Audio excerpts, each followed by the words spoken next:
আসসালামু আলাইকুম। নিয়মিত বাংলা সংবাদে আপনাদের স্বাগতম। শুরুতে থাকছে শিরোনাম, এরপর বিস্তারিত। কি বলে নূরের উপর হামলা করা হয়, জানালেন বিনয়ামিন মোল্লা।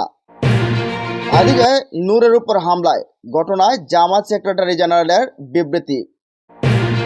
আর থাকছে নূরের উপর হামলার নিন্দা, আমরা অত্যন্ত নাজুক সময়ে আছি, বলছেন তারেক রহমান। এবং সবশেষ জানিয়ে দেব, আইসিইউতে নূর 48 ঘন্টার আগে কিছু বলা যাবে না, বলছেন চিকিৎসক। এতক্ষণ শুনছেন সংবাদ শিরোনাম, এবার জানুন পুরো বিস্তারিত। রাজধানীর কাকরাইলে জাতীয় পার্টি ও গণ অধিকার পরিষদের নেতাকর্মীদের মধ্যে সংঘর্ষ হয়েছে। এ সময় তোকে জুলাই ভরে দেওয়া হবে বলে গণ অধিকার পরিষদের সভাপতি নুরুল হকের নূরের উপর হামলা করা হয় বলে জানিয়েছেন ছাত্র অধিকার পরিষদের সভাপতি বিনয়ামিন মোল্লা। শুক্রবার 29 আগস্ট রাতে ঢাকা বিশ্ববিদ্যালয়ের রাজু ভাস্কর্যের সামনে এক সংক্ষিপ্ত সমাবেশে তিনি একথা জানান। ঘটনার বর্ণনা জানিয়ে বিনয়ামিন মোল্লা বলেন, তোকে জুলাই বড় দেওয়া হবে বলে নূরের উপর হামলা করা হয়। কারা জুলাইকে সহ্য করতে পারে না আপনারা জানেন না। যারা জুলাইকে সহ্য করতে পারে না তারা নৃশংস হামলা করছে। তিনি আরো বলেন, এই জাতীয় পার্টি ফেসিবাদের দোসর, এতে কারো দ্বিমত নেই। জবাবে আজকে নূরকে লাঠি ও বুট দিয়ে মারা হয়েছে, তা থেকে বোঝা যায় যে এটা একটা উদ্দেশ্যমূলক হামলা। যারা জুলাইকে সহ্য করতে পারছে না তারা তার উপর এই নৃশংস হামলা চালিয়েছে। এদিকে নুরুল হক নূরের অবস্থা আশঙ্কা হওয়ায় তাকে নিবিড় পরিচর্যা কেন্দ্রে আইসিইউতে নেওয়া হয়েছে। 48 ঘন্টা না গেলে তার বিষয়ে কোনো কিছু বলা যাবে না বলে জানিয়েছেন চিকিৎসক। শুক্রবার রাত 12টায় ঢাকা মেডিকেল কলেজ হাসপাতালের ওয়ান স্টপ ইমার্জেন্সি থেকে আইসিইউতে নেওয়া হয় তাকে। তথ্যটি নিশ্চিত করেছে ঢাকা মেডিকেল কলেজের ওসিসির এক চিকিৎসক। গণমাধ্যমকে জানান, আহত নুরুল হক নূর ওসিসির 1 নম্বর বেডে চিকিৎসাধীন ছিলেন। তার নাকে ও চোখে আঘাতের চিহ্ন রয়েছে। তার অবস্থা আশঙ্কাজনক হওয়ায় আইসিইউতে রেফার করা হয়েছে। বর্তমানে তিনি আইসিইউ 9 নম্বর বেড চিকিৎসাধীন। 48 ঘন্টা না গেলে তার বিষয়ে কোনো কিছু বলা যাবে না। এদিকে নূরের উপর হামলার ঘটনায় জামায়াত সেক্রেটারি জেনারেলের বিবৃতি। আইনশৃঙ্খলা রক্ষাকারী বাহিনীর কতিপয় সদস্য লাঠিচার্জ করে জনাব নুরুল হক নূর সহ অর্ধশতাধিক নেতাকর্মীকে গুরুতরভাবে আহত করার ঘটনায় গভীর উদ্বেগ ও তীব্র নিন্দা জানিয়ে বিবৃতি দিয়েছেন জামায়াতে ইসলামীর সেক্রেটারি জেনারেল ও সাবেক এমপি মিয়া গোলাম পড়ুয়ার। শুক্রবার 29 আগস্ট রাত প্রায় 12:30টার দিকে ফেসবুকে নিজের ভেরিফাইড আইডিতে এক বিবৃতিতে নিন্দা জানান। বিবৃতিতে মিয়া গোলাম পড়ুয়া লেখেন, 29 আগস্ট শুক্রবার সন্ধ্যার দিকে রাজধানীর বিজয়নগরে আইনশৃঙ্খলা রক্ষাকারী বাহিনীর কতিপয় সদস্য লাঠিচার্জ করে গণ অধিকার পরিষদের সভাপতি ডাকসুর সাবেক বিপি অন্যতম জুলাই যোদ্ধা জনাব নুরুল হক নূর সহ অর্ধশতাধিক নেতাকর্মীকে গুরুতরভাবে আহত করেছে।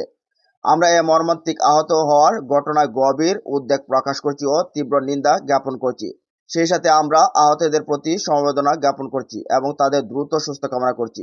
তিনি আরো বলেন, ফেসিবাদের পতনের পর এই হামলার ঘটনা অত্যন্ত ন্যাক্কারজনক, অনাকাঙ্ক্ষিত ও অনভিপ্রেত।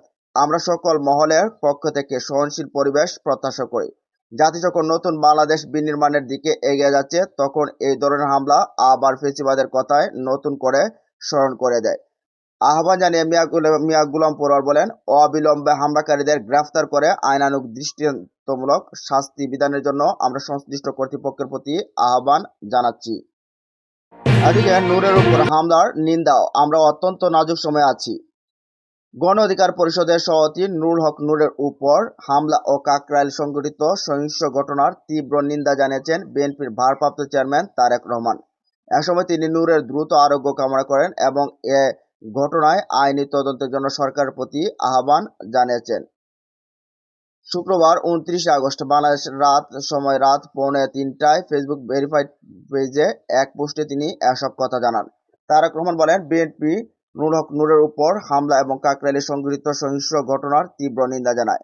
আমরা গণতান্ত্রিক উত্তরণের এক অত্যন্ত নাজুক সময়ের মধ্যে আছি, যার প্রথম পদক্ষেপ হলো জাতীয় নির্বাচন। সম্মিলিতভাবে আমাদের নিশ্চিত করতে হবে যে আজকের ঘটনার মতো অস্থিতিশীল ঘটনাগুলো যেন আর না ঘটে এবং গণতান্ত্রিক অগ্রযাত্রার পথ যেন বাধাগ্রস্ত না হয়। তিনি আরো বলেন, গণতন্ত্রপন্থী অংশীজনরা, যার মধ্যে বিএনপি ও তার মিত্ররাও রয়েছে, তাদের অবশ্যই সংযম ও সহনশীলতা বজায় রাখতে হবে। গত বছরের গণ অভ্যুত্থানের প্রকৃত চেতনাকে অবশ্যই প্রাধান্য দিতে হবে। তিনি দেশকে অবশ্যই মবের শাসন এবং বর্তমান অস্থিরতার পরিস্থিতি থেকে বের করে আনতে হবে বলে জানান। তারেক রহমান বলেন, আমরা যদি বাংলাদেশকে এগিয়ে নিতে চাই তাহলে আমাদের এই মব ভায়োলেন্সের সংস্কৃতির বিরুদ্ধে সতর্কতা বজায় রাখা উচিত, আইনের শাসন সমুন্নত রাখা উচিত এবং একটি শান্তিপূর্ণ ও স্থিতিশীল দেশ গড়ে তোলা উচিত। কেবল গণতান্ত্রিক পথে জনগণকে ক্ষমায়িত করা এবং সবার জন্য ন্যায় বিচার, সাম্য ও মর্যাদা নিশ্চিত করার মাধ্যমে আমরা একটি ঐক্যবদ্ধ জাতি হিসেবে সফল হতে পারি। সরকারকে আহ্বান জানিয়ে বিএনপির ভারপ্রাপ্ত চেয়ারম্যান বলেন, আমি নূরের দ্রুত আরোগ্য কামনা করি এবং তার উপর গঠিত ঘটনা আইনি তদন্ত সরকারের প্রতি আহ্বান জানাই। এদিকে আইসিইউতে নূর, 48 ঘন্টার আগে কিছু বলা যাবে না। গণ অধিকার পরিষদের সভাপতি নুরুল হক নূরের অবস্থা আশঙ্কাজনক হওয়ায় তাকে নিবিড় পরিচর্যা কেন্দ্রে নেওয়া হয়েছে। 48 ঘন্টা না গেলে তার বিষয়ে কিছু বলা যাবে না বলে জানিয়েছেন চিকিৎসক। শুক্রবার 29 আগস্ট রাত 12টায় ঢাকা মেডিকেল কলেজ হাসপাতালে ওয়ান স্টপ ইমার্জেন্সি সেন্টারে থেকে আইসিইউতে নেওয়া হয়। তথ্যটি নিশ্চিত করেছে ঢাকা মেডিকেল কলেজের ওসিসি 1 চিকিৎসক গণমাধ্যমকে জানান, আহত নুরুল হক নূর ওসিসির 1 নম্বর বেডে চিকিৎসাধীন ছিলেন। তার নাকে আঘাতের চিহ্ন রয়েছে। তার অবস্থা আশঙ্কাজনক হওয়ায় আইসিইউতে রেফার করা হয়েছে। বর্তমানে তিনি আইসিইউর 9 নম্বর বেডে চিকিৎসাধীন। 48 ঘন্টা না গেলে তার বিষয়ে কিছু বলা যাবে না। এর আগে রাত 11টার দিকে নুরুল হক নূরকে ঢাকা মেডিকেল কলেজ হাসপাতালে ওয়ান স্টপ ইমার্জেন্সিতে আনা হয়। এদিকে নুরুল হক নূরকে দেখতে এসে ঢাকা মেডিকেল কলেজে হাসপাতালে অবরুদ্ধ হয়ে পড়েন আসিফ নজরুল।